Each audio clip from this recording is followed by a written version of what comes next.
Sup Shredders, my name is Logan aka Spiderhands and welcome to an SP Patrons video today that I'm making for Jacob Good as part of their custom monthly music review.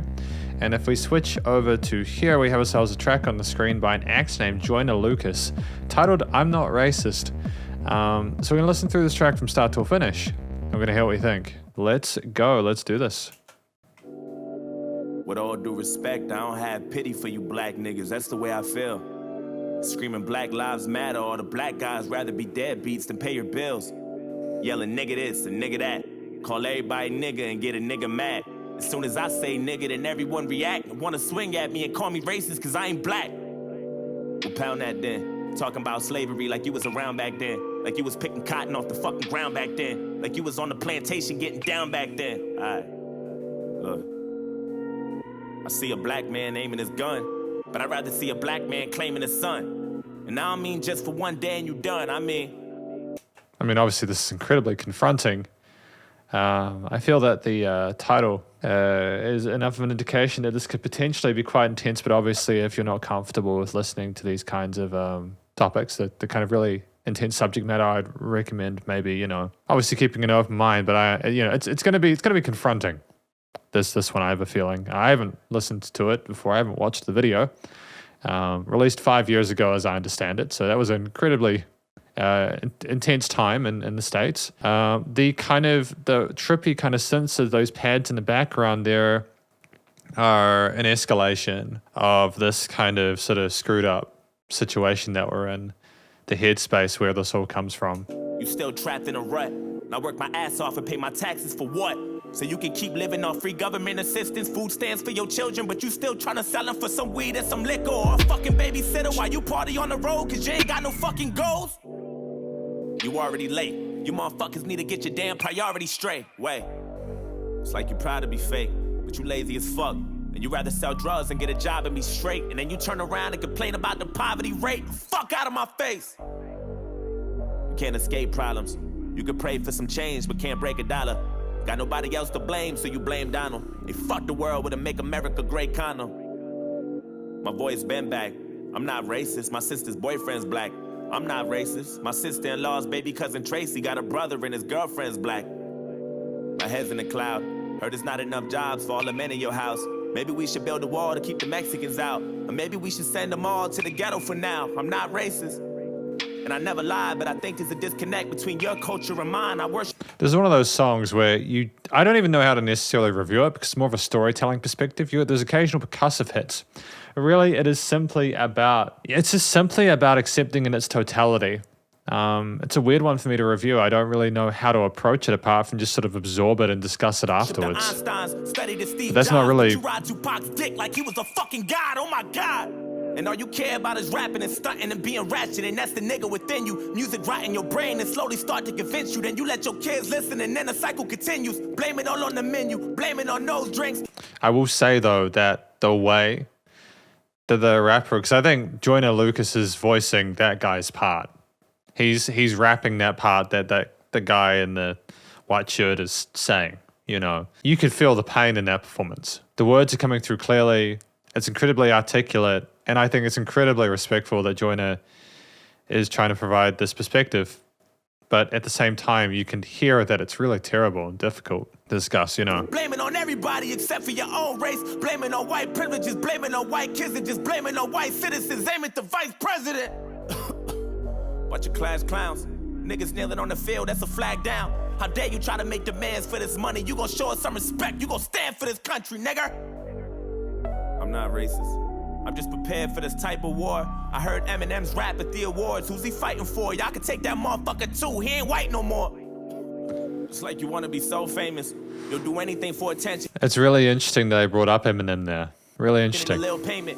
I can't take you nowhere without people pointing fingers. Pants hanging off your ass. You ain't got no home training. Put your fucking pants up, nigga. Put that suit back on. Take that do-rag off. Take that gold out your mouth. Quit the pitiful stuff. And then maybe police and stop killing you fucks. Yo, what the fuck? I'm not racist. It's like we're living in the same building but split into 2 floors. I'm not racist. But there's 2 sides. Though I'm not racist, but. I'm not racist, but. I'm so taken by this, I forgot to go into listening time. That's how intense this situation is immediately. Wow. every story, I wish that I knew yours. Completely different vibe shift. I love the change in tonality to these wonderful kind of glitzy, I wish that I knew yours. glorious keys with the 808 resonance. I'm not racist. I swear.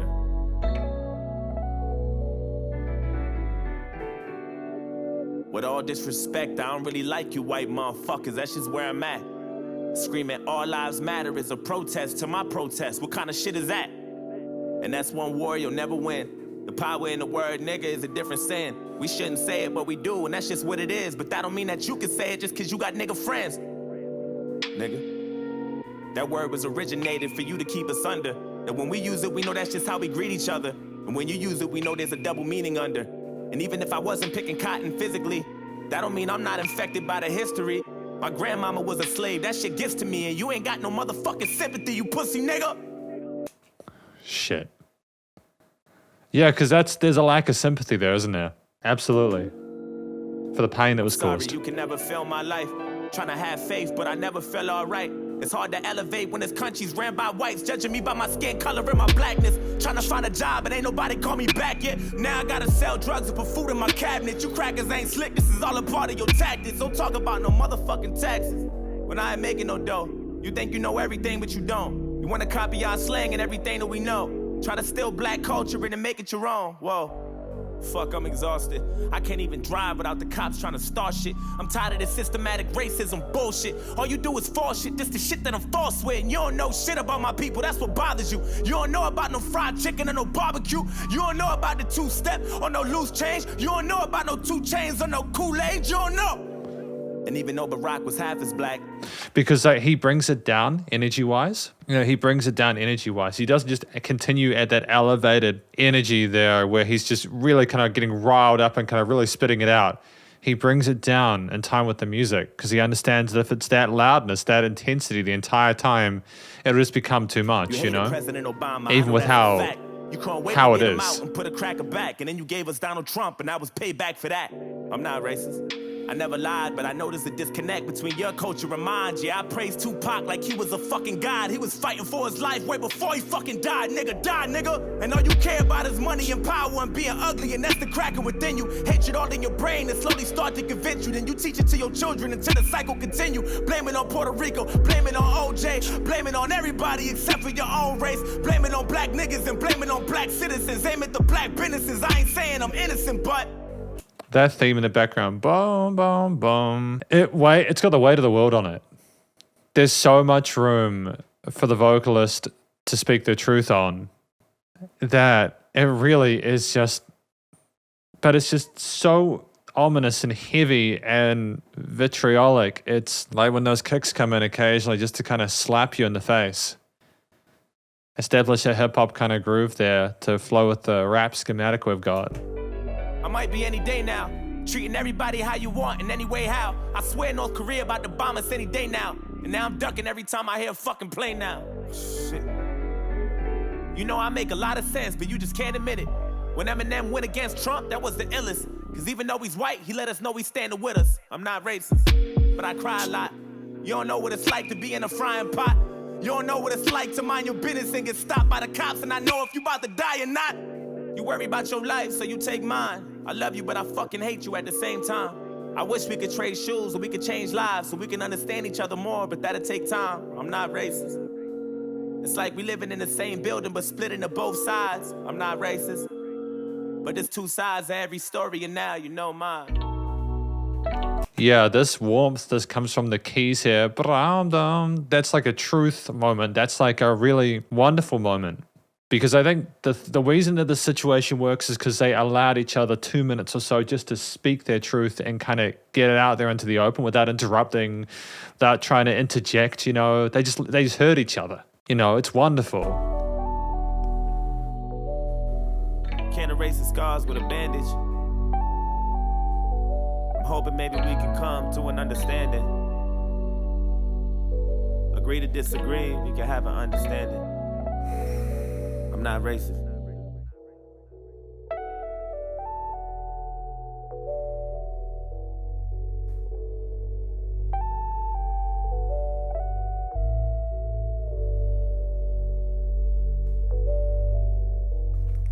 those little glitters there, that continuation of that more positive kind of warm, fuzzy feeling, because we've got like a situation where they're trying to understand each other. And it's so beautiful. I think that's part of the power of human connection. And I think you get back in 2017, 2018, you had a lot of people online, especially, who are really angry with each other in their echo chambers and stuff. And that's a complete situation. The two people just being able to be fully open and honest about how they feel about stuff and just accepting how the other person feels and thinks. And each person, they end their lines with wanting to get to know each other, wanting to sort of see the other person's side of things, their perspective. Getting to a point where they've stopped being angry, maybe, and now they're just like, well, why are you like this?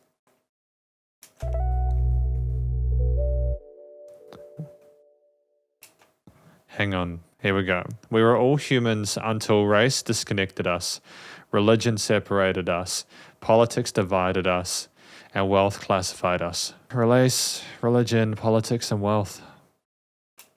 I mean, where do you... Directed by Ben Prolix and Joyner Lucas. Because this is my SP patrons, my conclusion of this review of this track, you know, Joyner Lucas, I'm Not Racist. What do I think this track is about? I think it's about two people on opposite sides.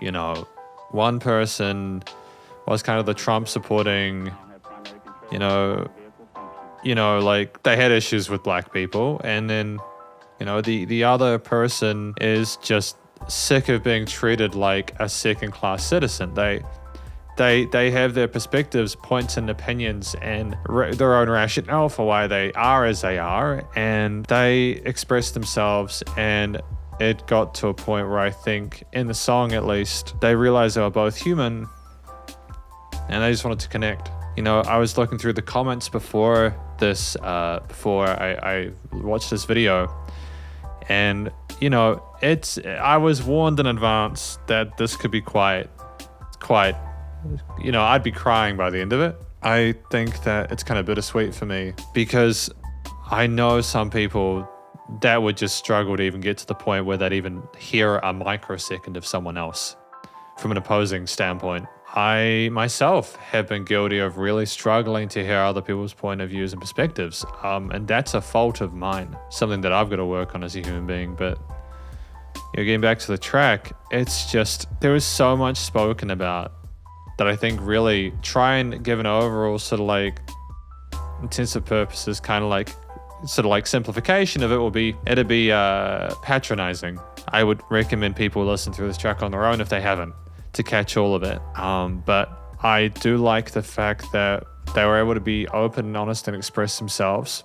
There was no holding back. There was no filtering. They focused on the whole "I'm not racist but" thing, which is hugely important. Hugely important. That if you say something but, it typically invalidates the "I'm not" thing. Then they hugged it out because they realized just how just complete batshit insane the whole thing is.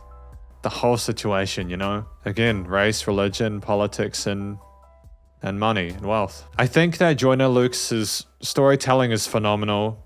He's an incredible rapper, incredibly expressive, very authentic and genuine. I was so blown away by his ability to voice two sides. I cannot imagine it would have been easy to have voiced the guy in the white shirts part. I can imagine that would have been incredibly difficult. Especially with, like, in the video, how he was slamming the table and stuff like that when he was saying all that stuff. There was no filter. It was rage. It was unbridled rage. And for him to have delivered that in a way that was so authentic, I say authentic a lot, so real. It's not great. And I was about to say it's fantastic, but I realized no, because the reason that he would probably know to do that is because he's probably experienced it. I am appreciative of his skill, his finesse, his abilities, his talents as a vocalist, as a performer, but I'm also sad that he knew what it was like. He knew how to express in a way that was honest and sort of believable, and it's terrible that people get treated like that. But it's what it is, you know, people, that happens. As everyone, I think, is aware, it happens. I just hope that the performance here, even vocally and story-wise, inspires people to try and consider both sides of the coin and to remember that we're all just human beings trying to figure out our way through a kind of fucked world. The structure of this track at 7 minutes, or 6:55 to be exact, it's fine. It's obviously a long track, but I think it did well to justify its length there. We had two sides of the coin there with middle sections where there was like, but I want to get to know you, or I want to hear your story. And then the next part, and then they came together. It was great use of that time. The composition was quite minimalist. We had very sort of wriggling, worming kind of sort of synth pads there with some bass and drums there, a few some sort of sample parts. And then the warm keys came in there with a bit of glisten and overdrive and little tingles and little synth leads popping around the stereo field when we started to feel a bit more acquainted and showed care and humanity towards each other. Sure, you could argue that, our belief systems are the epitome of humanity itself, but I think that if you're going to be that angry, we also need to be able to love. But there wasn't much more to the composition than that, because it was more of a journey that you went on, where the vocals were exactly where I needed to be, and they were the focus. So I don't mind that there wasn't a lot of change instrumentally. It varied right in the important best moments. I mean, like, I don't want to talk about the production last year because I don't feel like I've spoken enough about the actual theme behind it. The theme was obviously very kind of sinister and indignant and aggressive and kind of like low down and kind of in your face at the start, but in a way that just sounded sad. And then there was a bit of connection there in that upper level majorish bit, with some extension to kind of middle out so that it doesn't sound super happy, because it's not a situation. It's connection, it's complicated emotion, but the production was sensational. The quality of the vocal recording was fantastic. It was nicely recorded, the clean take, nicely filled and EQ'd in amongst the warbly kind of synth pads, or the bass, or the drums, or the electric keys that came in later on. Synth pads nice and wide in the stereo field. Everything was nicely filtered, so it had its own position in the stereo field. There was dynamic range to it, but it was constantly consistent in its relative loudness at the same time. There were no weird resonances in the frequency spectrum. There was very minimalist like delay and reverbs or anything like that, because I don't think it was necessary to overdo the vocals or any other parts. It would have distracted from the story, I think. Delimiting compression was fantastic. It was nice and loud without pumping. This is my review of I'm Not Racist by Joyner Lucas. I feel like I haven't done the song justice, because I don't know if you can really review this track in a way where you can say whether it's good or bad. I mean, it objectively is it's damn near flawless. It's one of the best tracks like this I've ever heard. I think the storytelling is obviously top tier. It's a really interesting concept. They did it in a really classy, mature, and genuine way. It wasn't meant to be filtered. If they tried to soften the language, or like if they tried to censor it, it would have lost its effect.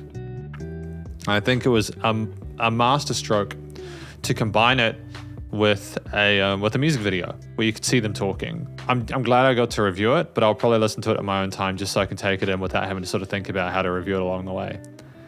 But if you appreciate this track, please do go show Joyner Lucas some love via their various social medias and the YouTube page. Stay cool and stay safe. Please remember to support your local musicians and artists at this point in time, as they need the help more than ever with all the crazy stuff going on in the world, and I will catch you in the next SP Patrons video. Spiderhands out.